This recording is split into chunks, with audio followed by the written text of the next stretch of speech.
So before we take a look at what Xbox Live looks like currently on the Xbox 360, let's take a look at where Xbox Live derives from, starting with the Sega Dreamcast. You see, the Sega Dreamcast had Windows CE technology, and during the early days of the Sega Dreamcast, Microsoft had promised to actually develop and create an online service for the Sega Dreamcast, as well as web TV and various other things that would actually take advantage of the online feature of the Dreamcast and the Windows CE technology. Now, obviously, that didn't happen, and Microsoft unfortunately went behind Sega's back and started working on the Xbox project, and Sega ultimately got screwed over by that, especially after Peter Moore decided to jump from Sega to Microsoft during the Xbox project. And also keep in mind, right before he joined Microsoft, he decided to make his job easier, and he fired everybody over in Sega's hardware division.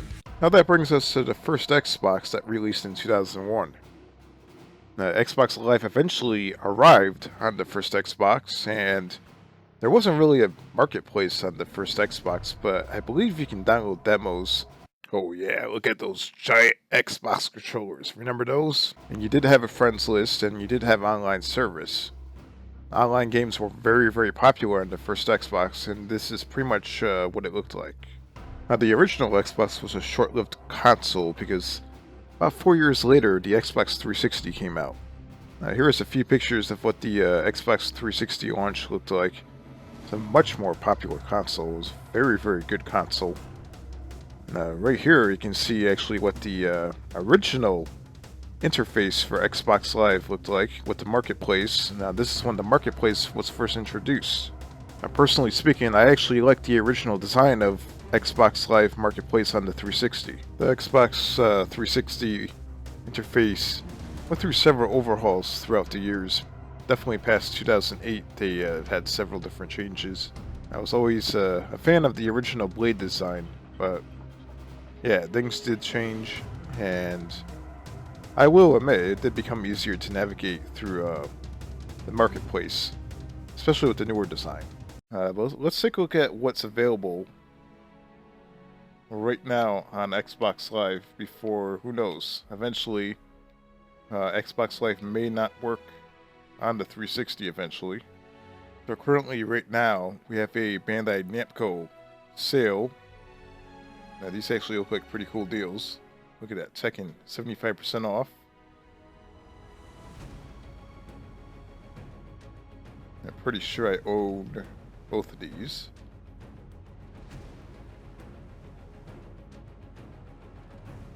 And this is basically what the sales look like on the Xbox 360.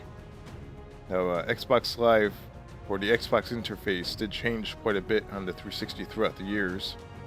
So it definitely did not always look like this. However, it does look like this now. This is probably going to be its final look up until the day that games start disappearing on the Xbox 360, which has been happening lately. Just to give you a good example of that, if I go on to my games list, these are pretty much all the games that I have purchased over the years. 322 games. That's quite a bit of games on the Xbox 360. And the good thing is that slowly but surely these are porting over on the Xbox One. But you will notice somewhere on this list, you will find box art disappearing. And the games that get pulled off the marketplace on Xbox Live, the box art actually disappears. And that's how you basically know that that game is no longer available for sale. And there was a few games that I wish I would have purchased that I missed out on. I was lucky to grab this game right before it got pulled. This is the first Halo. That's actually a Xbox game that was emulated on the 360. They ported it over to the 360 on the marketplace, so it plays identical to the original Xbox version. See, there's a little bit of a glitch right there. It's the only thing I kind of don't like about the my games list is that all the box art is basically it loads off a server. I don't know why this doesn't download straight to the console. So if you're like not able to sign in online, then you may not be able to see any of your box art whatsoever. Recently, they actually just allowed you to actually use a 2 terabyte external hard drive, which is nice. Because for a while you couldn't use that. You didn't have that option, and it kind of sucked. But yeah, so on Xbox Live Marketplace, there's a few different things you can choose from on the 360, which you may be aware of, because 360 is a very popular console. But you have the arcade option, and in arcade, basically what you're going to see are games like Minecraft, Pinball FX, Happy Wars, the Goat Simulator, which is an awesome game on the PC, Life is Strange,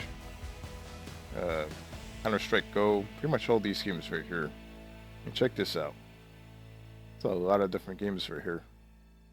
Chivalry, I've definitely played that on the PC and Steam. That's an awesome game. Hydro Thunder, that's another awesome game.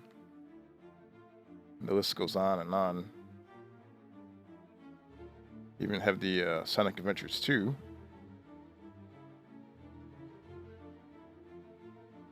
Hey, look at this. And this is history right here, because eventually, who knows, all this stuff is going to disappear off 360. Then your on-demand games. These were games that were released on disc, as you can see right here, all the Call of Duty games. Modern Warfare, Black Ops, Advanced Warfare, Red Dead Redemption, all the Fallout games. Look at this. Got Halo 4, Battlefield 3, which I think is, I'm pretty sure this game's free? Not yet. This game right here is actually more fun to play on the actual, the Wii console than on, 360 or PS3. The Wii controller is actually great for hunting games, to say the least. It's like a light gun. That game is awesome. I do have that on the Xbox 360. I played the crap out of it. King's Quest, that game is great.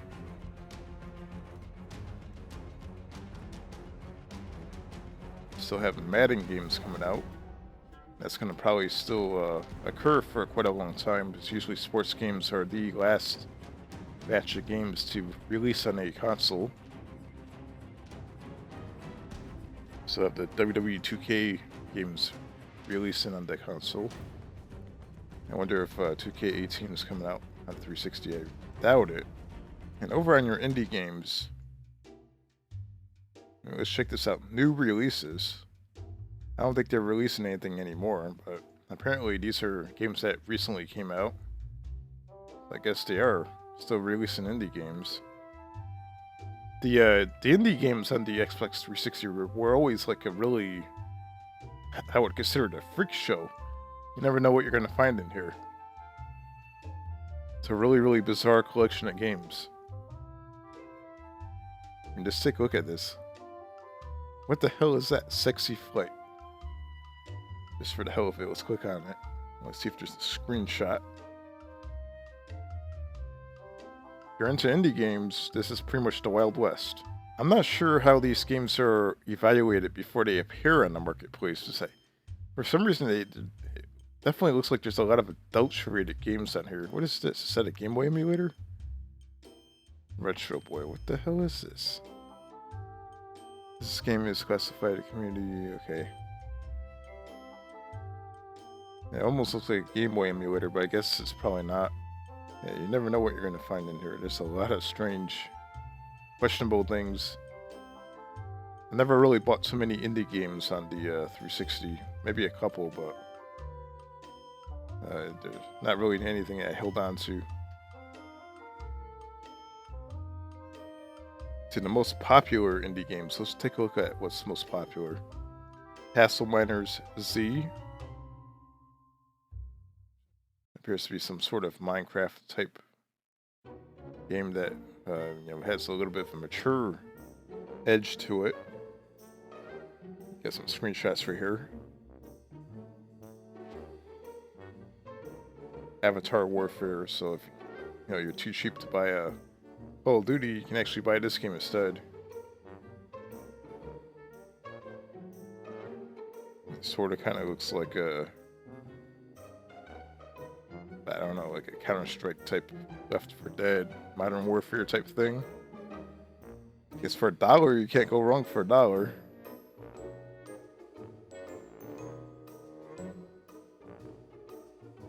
You can clearly see that the Xbox gamers are definitely into shooters. I mean, look at this. Shark Attack. What the hell is this?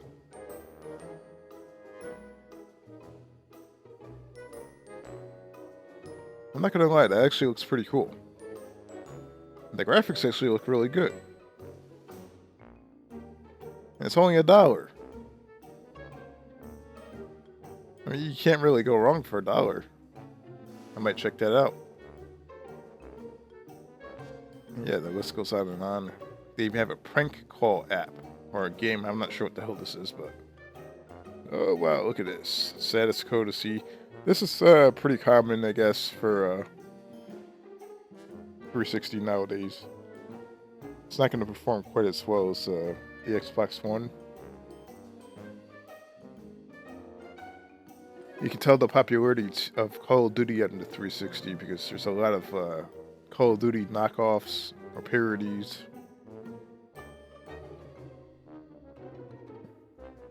Now this game right here, I remember this game was quite the popular indie game on the 360, but it's really, really, I mean, just look at it. What the hell is that? Yeah, they have Daytona USA. Classic Sega arcade racer. And the, very, very popular on the Sega Saturn. It's an HD remake. It's definitely a hidden gem on the 360. I remember they used to have WWE All-Stars on the marketplace. That's one game that I wanted to buy that game, but unfortunately they took it down before I bought it. It is what it is. They also had the Legends of WrestleMania that was on there too, and I wanted to get that game, but I held off on it too long and they took it down. So yeah, there are some games that are disappearing. And I'm pretty sure that most of these games are going to be available on the Xbox One, but who knows how long the 360 will have online access to the marketplace. So yeah, that's the Xbox Live Marketplace. And who knows, eventually it may not exist on the 360. I'm not sure how long they're going to keep it going, but so far it's definitely still working fine on the 360, but it's a 12-year-old console. The console is 12 years old and it's still working perfectly fine online, but who knows, another couple years and you might not be able to see this stuff anymore.